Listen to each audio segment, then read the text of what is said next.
Thank you. Mr. Secretary, welcome to Jerusalem. You're always a welcome guest. And I appreciate both your coming here and your statement. I want to thank you for making it clear that Israel has the right to defend itself. I want to thank you for your consistent statements condemning the rocket attacks on Israel's citizens. I know that you're very concerned about the civilian casualties on both sides. Well, we share your concern. And that is why in fighting terror, our military always tries to avoid civilian casualties. In fact, I'm not sure that there's another military on earth that goes to such great lengths to keep innocents out of harm's way. Israel is, I think, remarkable in that when you consider the conditions that we're facing, I think that something almost without parallel in history is taking place. We're conducting these surgical operations against terrorists at a time when our own population is being bombarded by rocket attacks. Unfortunately, Mr. Secretary, Hamas and Islamic Jihad and the other terrorist groups do not share your concern about our civilian casualties or about civilian casualties at all. They're deliberately and indiscriminately targeting our civilians, and they deliberately hide behind their civilians. The terrorists target our children, and they use their own children as human shields. They place explosives, weapons, other destructive weapons of any kind in schools, mosques, hospitals, universities. Now, targeting civilians and hiding behind civilians, as you well know, is a double war crime. If we hope to make these tactics illegitimate, they should be condemned in the most forceful terms by all responsible members of the international community. See, the moment we draw a symmetry between the victims of terror and the unintended casualties that result from legitimate military action against the terrorist, the minute that false symmetry is drawn, the terrorists win. I know, Mr. Secretary, that you understand this, and I'm confident, as always, that you will continue to lend your moral authority to the struggle against terrorism. Mr. Secretary, no country would tolerate rocket attacks against its cities and against its civilians. Israel cannot tolerate such attacks. If a long-term solution can be put in place through diplomatic means, then Israel would be a willing partner to such a solution. But if stronger military action proves necessary to stop the constant barrage of rockets, Israel will not hesitate to do what is necessary to defend our people. I look forward to our discussions today, and I hope we can advance a peaceful resolution. Thank you, Mr. Prime Minister. Shalom, ladies and gentlemen, Toda. Again, I'd like to thank the Prime Minister for welcoming me to Israel at this time. Regrettably, I'm back again in the region, only 9 months since my last visit, because of violence in Israel and Gaza is again grabbing our attention, not progress towards a lasting peace and the two-state solution. The world is extremely concerned at the rising loss of human lives. A further escalation would be dangerous and tragic for Palestinians and Israelis and would put the entire region at risk.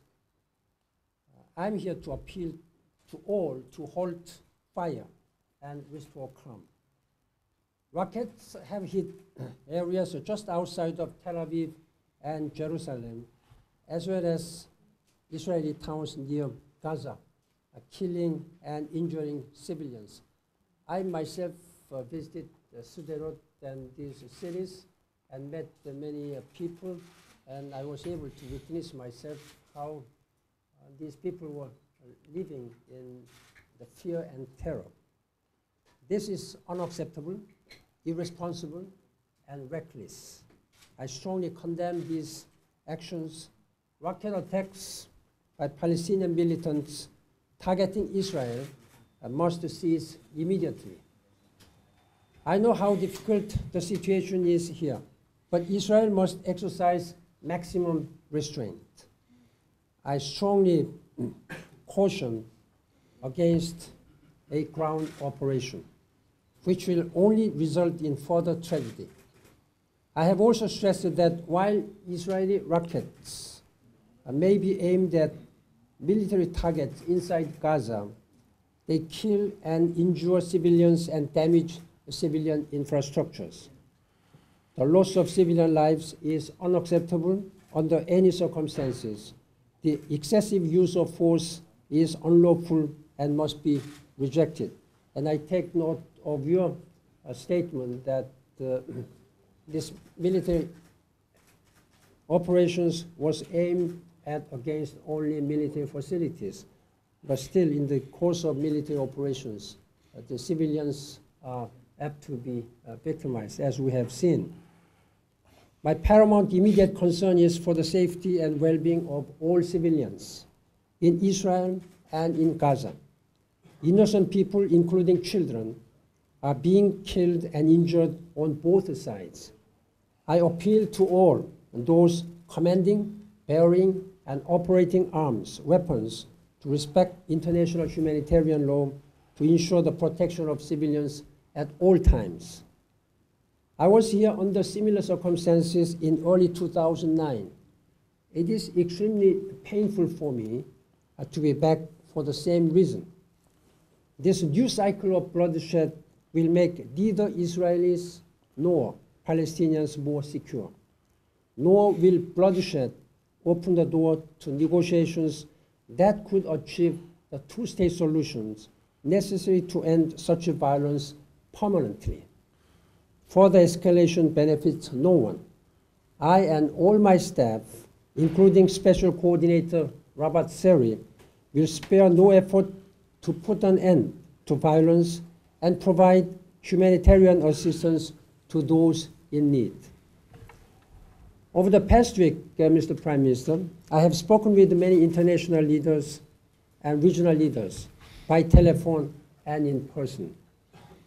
I have come here directly from Cairo, where I met with Arab League Secretary General Nabil El Arabi and Egyptian Prime Minister Hisham Mohammed Kandil earlier today. Egypt is a leader in the region, and I was encouraged that the Egyptian authorities are using their contacts on all sides to seek an immediate ceasefire. I have also met Foreign Minister Lieberman and Defense Minister Barak this afternoon since arriving in Jerusalem.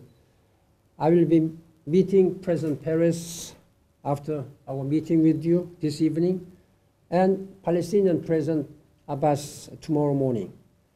I'm here to offer my help and good offices to end the violence and find a path back towards a peaceful resolution of the conflict. The world is watching and waiting. We have not a moment to lose.